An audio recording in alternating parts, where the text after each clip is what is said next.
So Deirdre's here now. Let's go to our first caller. We've got Megan on the line. Good morning, Megan. Hello. Hi. Hi. So what's happening here then? OK, basically, my mum was an alcoholic and she drank heavily through her pregnancy, carrying me.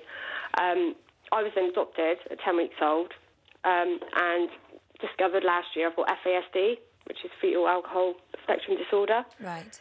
And obviously it affects me every day, basically. And, yeah, I've got a young son now as well that I feel, you know, he's obviously suffering as well, bless him, as well as my partner. How does it affect you, the FASD? Well, funnily enough, in several ways. There's both mental and physical sides, or defects, as they put it, to the disorder. For a rule, I mean, I've done a few naughty things, committed a bit of crime, I've misbehaved at school, things like that.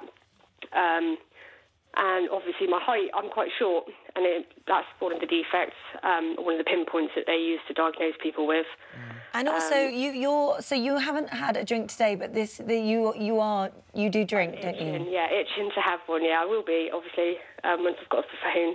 And how much do you drink? Well, on a good day, up to about 3 litres, but on a sort of average to bad day, it'd be 3 to 6 litres of cider a day. With a small child in the house?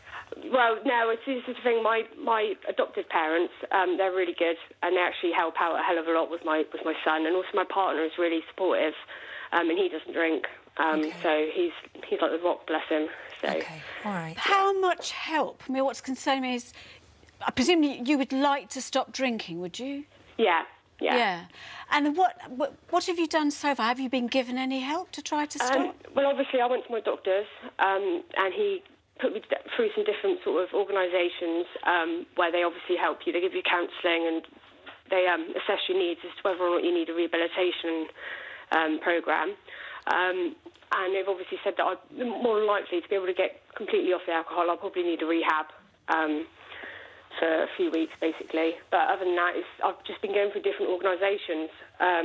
But there is one online, funnily enough, who actually offers lots of support to well, I find a lot of support in it, which is FASD Through My Eyes UK. Mm-hmm.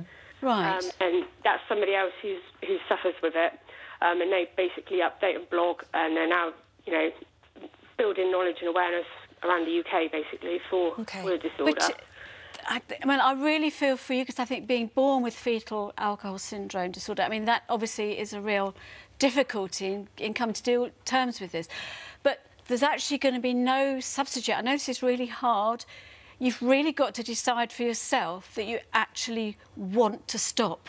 I mean, do you think you've reached that point? Because there's no substitute. No one else can actually do that difficult bit for you. Well, obviously, my son and my partner are the two most important things in my life, a lot more important than a bottle, and that's basically what I've got to put into perspective in my own head, is what's more important to me. Because obviously, if I carry on drinking, it's just going to go down a slippery slope, and I'll end up with nothing. So, obviously, I want to fight for my little boy and fight for my partner. I think, Alcoholics Anonymous doesn't suit everybody, but it might suit you, because at least then you're going along with people who are fighting this fight every day.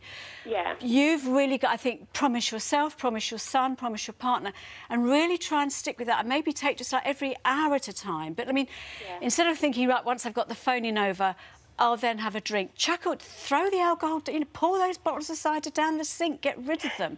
Don't have any alcohol in the house, and distract yourself. I think often, so you're not just sitting thinking, well, what am I going to do next? It's actually do other things, go out, get out of the house, don't have any money to buy any alcohol with you. Really make an absolutely determined effort to really stop it, and stop it now. There are lots of good books. I mean, not everyone's a reader, and there are lots of good books, and different things appeal to different people.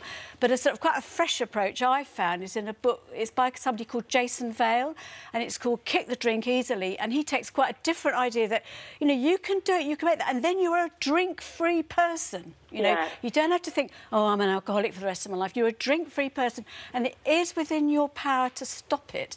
And there's lots of support as well on our website, so do look at it. Great. And we'll phone you and follow up with you, because I'm just really keen. You sound lovely, Yeah, you do. And you can stop it. You can stop it. It'll make your life and your partner's life and your son's life just so much happier. Good luck, Megan. All right, you take care. I'll ring you back after Take care, this. Yeah. Thank you, Danny.